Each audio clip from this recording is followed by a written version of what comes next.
It's dated for a reason.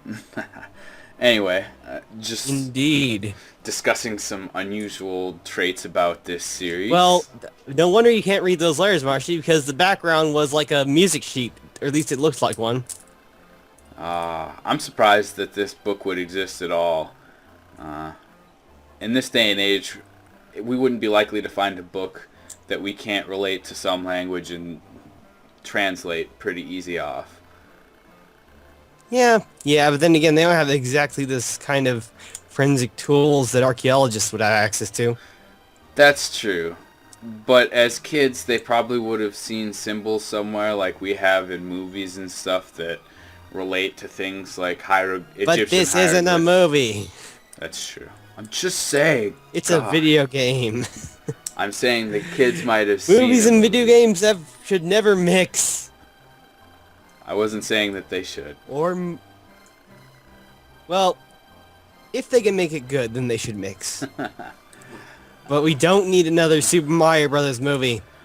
You know, I'm surprised you don't like that. I actually like it. Well, I saw it as a kid and I was okay with it, but the fact that they were supposed to be basing it off of the video game and nothing looked like it was supposed to. It was okay because at the time I didn't think cinema could grasp a video game that well, and that was as close as cinema could get. That was my thought. I'd give them a little slack because it's a completely different genre. Yeah, old tech, but it's probably the entire reason why Nintendo is not going to want to make a Legend of Zelda movie nowadays, or a movie of any of their other franchises, because, well, quite honestly, they're afraid that Hollywood's going to screw it up, and can you blame them with what happened to the Transformers movies and the... Well, here's the thing. You could do like Square Enix and produce your own movies. Turns out really well. That would actually work. And you know what? I would love to see Nintendo make a movie for a Legend of Zelda and then make a game that goes along with that movie. So you have the canon, and like the literal canon, and then you have your adventure through the canon. Which is, since they've written Hyrule Historia, they pretty much have decided all that. It would be interesting to see them use that in that way. Yeah, definitely would be that interesting if they did that. Plus, it would be a movie tie-in game that would actually be good. Yeah. Well, it would be hard for it to be a bad game if you're writing it for the game and then you make the movie after the game, but then put the game out after the movie. Timing and placement. Sorry, I wasn't paying attention. I was glaring angrily at EA. What did they do this time? I was glaring at them for their movie tie-in games. Oh, well. Good point. Yeah, thing about movie tie-in games is they're often made with a deadline in mind to try so that they can have the game out when the movie comes out. Yep. Well, that's why And I suggested that the game get made first, but the movie get put out before the game. yeah, that would probably be good, but yeah, in-house development is always good because just look at Bushiroad. I don't know how many people do this, but they make the games like the newer card games Buddy Fight and Card Fight Vanguard, and they also do their own anime for the show, and they also do their own English dub for that show. Oh, wow. So those shows. they basically do everything involved. Yep. That's pretty cool. And unlike the Yu-Gi-Oh anime, all of the card effects are made as they are in the anime, so... Wow. I like that much more than Yu-Gi-Oh! To be honest, that's one reason why I lost interest in Yu-Gi-Oh! Is because the manga and the anime have different effects than the cards that we get as living human beings. Well, keep in mind, they have to try and balance the card game. Well, at least the Japanese branch of the card game tries to balance out the cards. The American branch is all about appealing to American players and their colorful and metagame. I'm hesitant to call it a fetish, but I think I will. It's hard to believe that America affects a card game that originates in Japan, but I'm not going to question Well, it. thing is, the American TCG, well, the Japanese OCG and the rest of the world's TCG for Yu-Gi-Oh! Have completely different ban lists. I think I might start playing by Japanese rules then. Jeez. Wow. Yeah, because the Japanese rules, they focus a lot more on keeping things balanced. While the American one just focuses on selling more, making more money by selling cards for card packs. They've in recent years they've even started altering the rarities from the Japanese version. That's right. Changing the ghost rare from changing the ghost rare. Heck, I mean, they made things somewhat easier for me for the most recent set they put out by making all the super heavy samurai monsters commons and normal rares, because they were like, oh, this archetype doesn't have that much support yet, so it won't be in demand for right now. Mm-hmm. But they made the Shadals and the Yang Zing and the Satellar Knights all higher rarities, because they knew that's what people would go for. That's interesting. I need to check the laws on this. It's always the same. Oh, is it? For the laws on... I thought... Item nazus gatenjane. No items ever. Oh, yeah. It's funny that you would say it like that, because the judges do get all serious. Well, it's a reference to Wakamoto. It's a reference to Wakamoto. Ah, Darin. Perhaps the... Yep. the coolest... Well, of course I didn't use the... Yeah, the coolest Japanese voice actor. It's actually from a character he voiced in one of the Tales of games. I think he was Tales of Destiny. The character's named Barbatos either way, and he does make a cameo in Tales of Vesperia as an optional boss. But he played two roles in the original game he was in. First off, he was a pretty big boss within that game, and his mystic art within that game would only be triggered if you tried using an item during that fight. And he would shout out, "Aitumu nazo sukatenja ne!" Which means no items ever. That is awesome. And he also had he was also and Barbatos was also part of the game's anti-auto leveling system, where essentially if you ran around with your party all on automatic and had like the joystick taped to get in a certain position out on the world map so that you'd keep getting into random battles, after a certain amount of time of that, it would spawn a invincible version of Barbatos, who, if you weren't at the controls to take your team off of auto and have them run away, would invariably kill them off and ruin all of your auto leveling. Wow. That is an in-depth mechanic. Like, I never knew that a video game... Well, Shadow Hearts does and something similar, but go ahead. And Wakamoto actually recorded a line for this specific instance, and he would be like, "Hey, what are you idiots doing here? Run like dogs or die. Which is it?" Oh, wow. That's even better. Yeah. Which... It is, Did you say because- Tales of Vesperia? Well, he's an optional boss in that game, but that's not the one he's originally from. I think it's Tales of Destiny that he's originally from. Oh, really? The original Tales of It Destiny? was one for the... I think it was one for like the Dreamcast or for the Saturn or something. It was for a Sega console. Because we have the original Tales of Destiny for PlayStation. We're going to do an LP on that sometime. But, Yeah, but that's one I believe he's from. I Wouldn't quote it too soon, but yeah.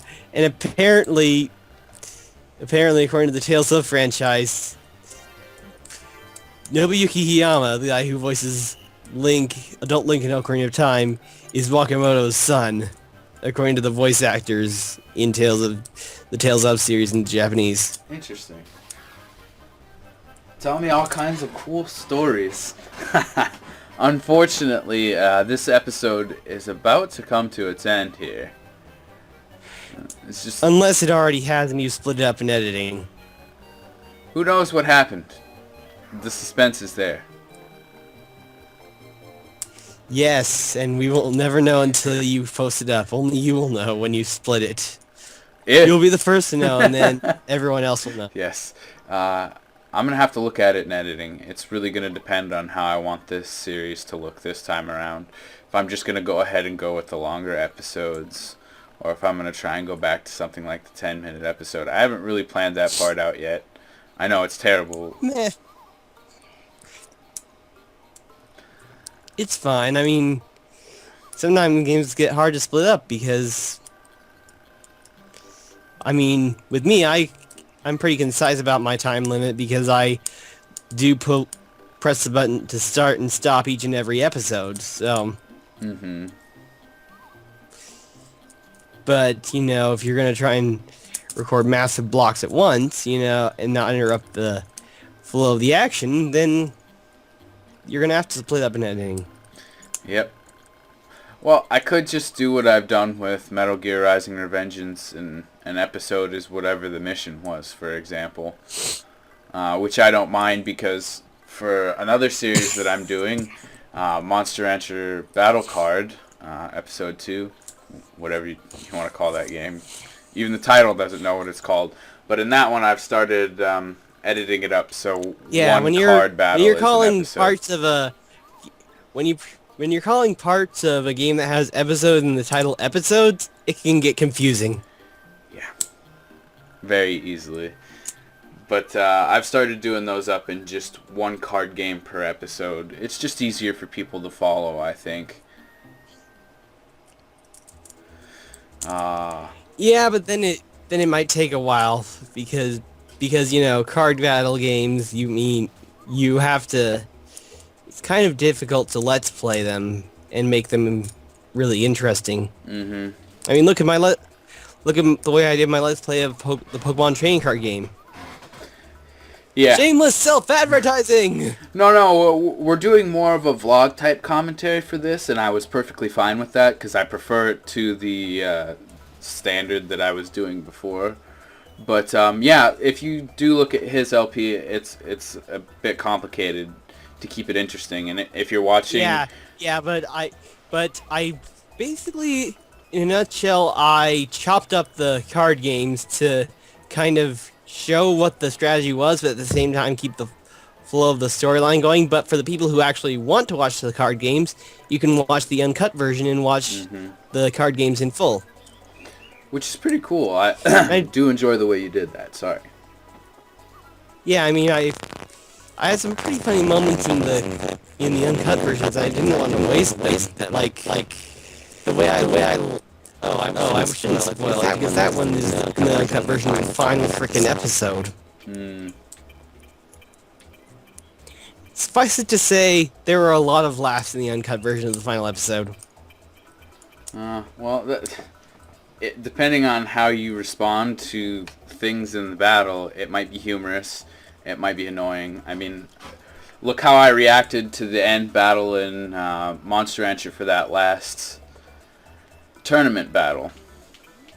I was surprised. Oh, yeah, I was completely surprised that it had come back around. Part of the cards coming through for you. That was crazy. That was very crazy. And no, that's actually, you know, it's kind of like from what I see from Monster Rancher Battle Card, it's kind of like a mix between Buddy Fight and Yu-Gi-Oh! Forbidden Memories. There's no fusing though. True, but I mean, Konami tended to make card games ridiculously hard. Needlessly hard. Like, I mean, sure, you have the Tag Force games, which stick pretty close to the card game rules, and you can try and build your own deck as best you can, Mm-hmm. and it'll work as you plan it. Mm-hmm. But if you think Forbidden Memories is bad, Rechef of Destruction is worse. That's interesting. I'm gonna call the... Because at least in Forbidden... Sorry. Huh? I was gonna say I'm gonna call the guild Silver Sixes. That is a reference to both of our... Whoa. That is... Oh, is that the last Okay, letter? sure, why not? That's all I can get. Silver Six. But it's meant to be Silver Sixes. Like, the sixes are silver. Again, that's his username. And then it's a play on my username because sixes always seem to do random things. Like Super Mario Brothers 3, that's an episode where there was a bunch of sixes in the score. I'm trying to think of another one. But it's a thing that happens. So this is kind of a reference. Yeah, obscure references are the best. I know that because I reference stuff that barely anyone knows about all the time. I know exactly how you feel. What are you preparing? You're always preparing. Just go! Yeah, see? See? It happened to you too now. You're just like, what are you referencing? I have no idea. Yep. By the way, there are ways that you... There are... Bleh. The way you place diagonals on the treasure map do affect what you get from the treasure hunts. Yes, I know, and I just placed it down willy-nilly, and I forgot all about it. I like Sprom Oh, that's okay. where it is, so it's a thing I do. When I first placed Sprawl, I placed it on that one island because I thought, you know, if it's a prison town, should be on an island. I like to set it up there as well. There's a few places where I really like things to go. I'm just going to pick up the first mission here. We aren't going to go do it. So we're going to go herb picking. This is great. That's what we have to look forward to next episode. Or this episode, if depending on where you split it. Actually, I'm going to stop here because apparently we've already been playing for 34 minutes. Whoa. Yeah. Again, it's that podcast style that we're doing. See, it says 34 minutes there. Now it's 35. Time flies when you're having fun. That's right. We're having a good old time. Unfortunately, this is the end of this recording session, so I think next time we'll probably get some more done. But I am definitely having a good time. I wish we had gotten more done. Damn beginning of the game, always getting in the way. Yeah, it's fine. Well, for six and wow, I did that wrong. For Silver and myself, God, I failed today. I hope you all have enjoyed, and we will see you next time. Yep, see you then.